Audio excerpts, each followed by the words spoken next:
থেকে 100 পর্যন্ত বিজোড় স্বাভাবিক সংখ্যাগুলোর গড়। এবার 1 থেকে 100 পর্যন্ত কিন্তু সব না, 1 থেকে 100 পর্যন্ত যে বিজোড় সংখ্যা আছে সেই বিজোড় সংখ্যাগুলোর গড়। তাহলে 1 থেকে 100 পর্যন্ত বিজোড় নিতে হলে শুরু হবে 1 থেকে, কারণ 1 একটা বিজোড় সংখ্যা। তাহলে 1, তারপরে কত 2, 2 না 3, 3, 1 এর পরবর্তী বিজোড় সংখ্যা 3 না, কারণ বিজোড় নিতে হবে শুধু, তার পরবর্তী বিজোড় সংখ্যা 5, এরকম লাস্টের বিজোড় সংখ্যা 100 পর্যন্ত নিতে বলছে, কিন্তু 100 কে নেওয়া যাবে না, কারণ 100 তো বিজোড় না। তাহলে 100 এর পূর্ববর্তী বিজোড় সংখ্যা হচ্ছে 99। ঠিক আছে, তাহলে এইটা হলো সেই ধারা। এখানে এটা তো একটা সমান্তর ধারা। কিভাবে? এই যে 5 থেকে 3 এর বিয়োগফল 2, 3 থেকে 1 এর বিয়োগফল 2, মানে এখানে অন্তর যা এখানে অন্তর তাই, সব জায়গায় অন্তর সমান, সুতরাং এটা একটা সমান্তর ধারা। তাহলে সমষ্টি গড় চাইছি, গড়। তাহলে গড় ইকুয়াল টু কি? শেষ পদ মানে 99 যোগ প্রথম পদ মানে হচ্ছে 1, নিচে কত 2 দিয়ে ভাগ, তাহলে উপর হচ্ছে 100, নিচে 2 দিয়ে ভাগ, 100 ভাগ 2 কত 50, তার মানে এই অঙ্কের উত্তর হচ্ছে 50। ক্লিয়ার?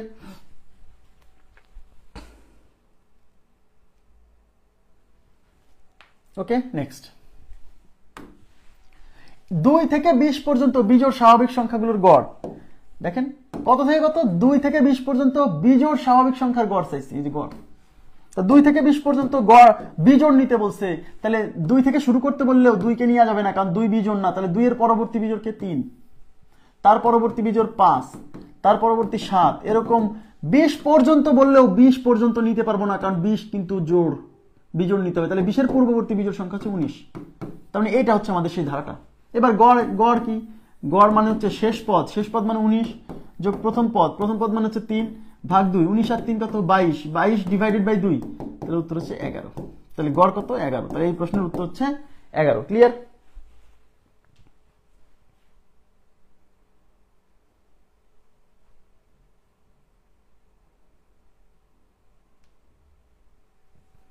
আচ্ছা, এবার আমরা চলে যাচ্ছি পরবর্তী প্রশ্নে। কি বলছে দেখেন, 1, 5, 9 ... 81 এই ধারাটির সংখ্যাগুলোর গড় কত? তাহলে এখানে বলে দিছি এটা একটা ধারা, আর এই সংখ্যাগুলোর গড় চাইছে। যেহেতু গড় চাইছে, ধারা বলে দিয়েছে, তখন আপনাকে বুঝতে হবে, খালি চেক করবেন যে এটা সমান্তর কিনা, আগে চেক করে নেবেন। দেখেন 9 থেকে 5 বিয়োগ করলে 4 হয়, আবার 5 থেকে 1 বিয়োগ করলে 4 হয়, তার মানে এখানে অন্তর যা এখানে অন্তর তাই, তাহলে এদিকেও তাই থাকবে, সুতরাং এটা একটা সমান্তর ধারা। আর সমান্তর ধারার গড় কি?